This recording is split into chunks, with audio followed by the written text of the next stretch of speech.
Uncovering the enigmatic past, the rise and fall of Thurber, Texas. Is it haunted? Written by Bob Hopkinson, a world marked by incredible scientific discoveries. Over the last century, some mysteries remain beyond explanation. Among these enigmatic events is a ghostly tale that unfolded many years ago in a place now forgotten by modern technology.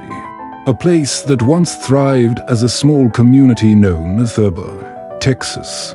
Nestled on the border of Palo Pinto and Earth counties, Thurber's story is a remarkable journey from prosperity to obscurity, with a hint of the supernatural. Today, the remnants of this once booming mining town are confined to an imposing smokestack, standing tall beside a row of weathered brick buildings.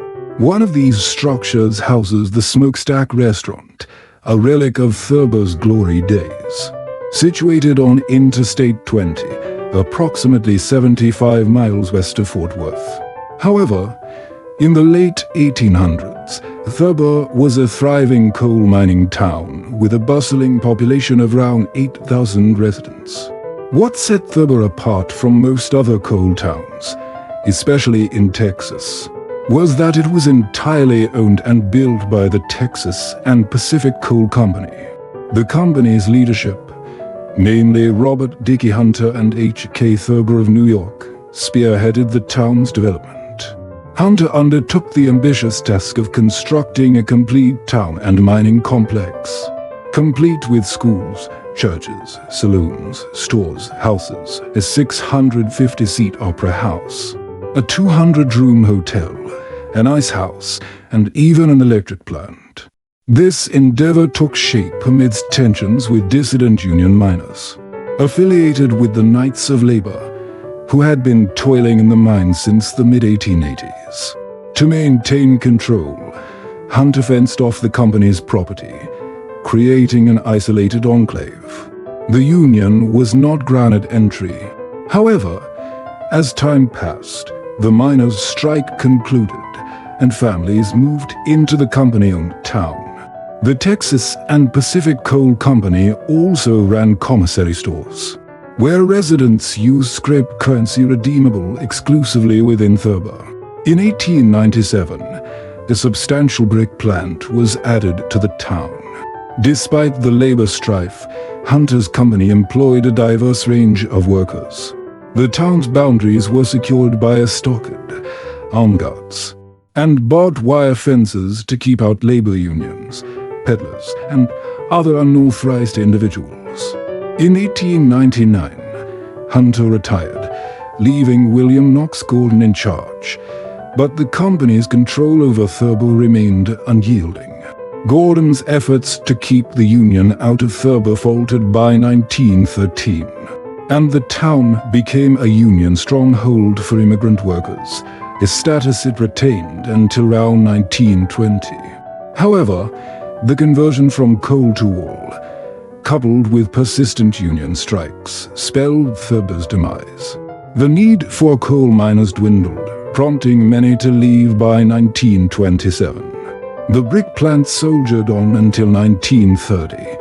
A general office until 1933, and commissary stores until 1935.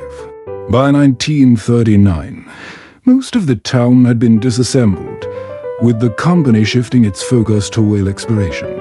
Thurber, once vibrant and bustling, transformed into a ghost town. During its twilight years, Thurber bore witness to an eerie event that left an indelible mark on two young boys. In 1930, 11-year-old Walter Castilla and his older brother Frank encountered something that would haunt them for the rest of their lives.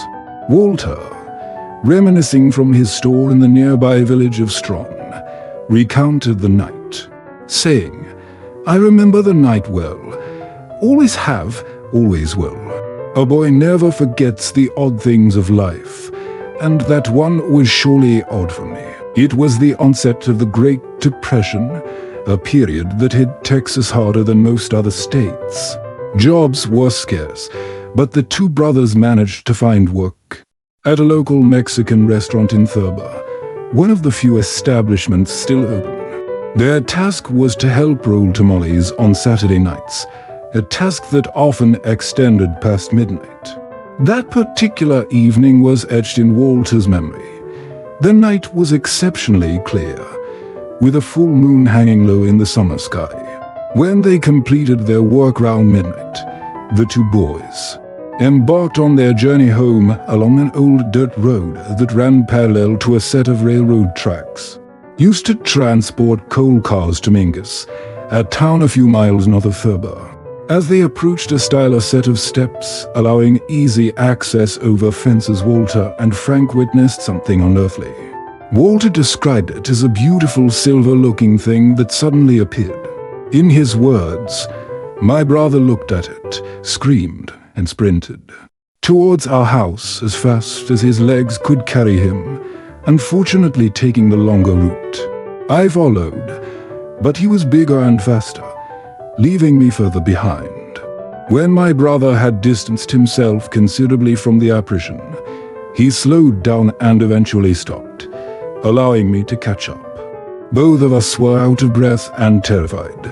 Only then did we summon the courage to look back, but the ghostly figure had vanished. The boys, taking a longer route home to avoid another encounter, immediately shared the harrowing experience with their father. Walter asked if someone might have been playing a prank on them, but his father responded, "No, this was no prank." He then proceeded to recount a chilling tale that unfolded in Thurber during its prosperous days as a bustling community. A traveling carnival had made a stop in Thurber, featuring a captivating woman renowned for her enchanting voice. Tragically, she met her end at the hands of a local resident who had become obsessed with her.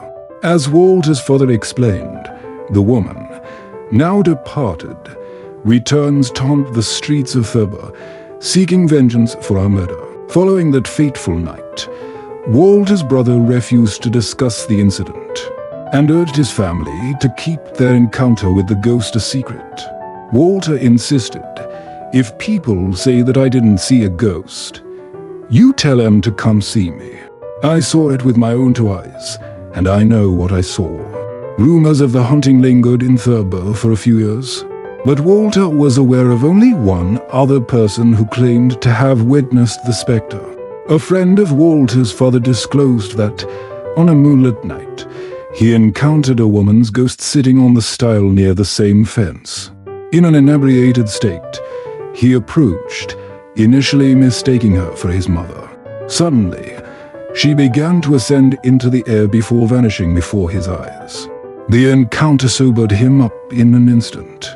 The road where these eerie sightings occurred no longer exists. It has been reclaimed by pastures, and the fence has long since disappeared, as have any who might have crossed paths with the ghost. Walter Castilla, who carried the memory of that night for most of his life, passed away in 2006, taking with him any additional knowledge of the ghostly presence. Thurber, Texas, a former mining town, was once alive with immigrant workers, predominantly Italian, Hungarian, and Mexican, striving to make a living for themselves and their families. The devastating flu pandemic of 1919 claimed the lives of at least 20 children and several adults in Thurber, among other hardships and illnesses that befell the immigrant community. In such a setting, any ghost could be anybody. Today, Thurber stands as a ghost town, with only the Smokestack restaurant left to recount tales of ghostly encounters. If you seek the ghost of the carnival woman, you will have to venture into the fields where the road once ran. The challenge, however, lies in the fact that nobody living today knows exactly where that road was. Happy haunting. Written by Bob Hopkins.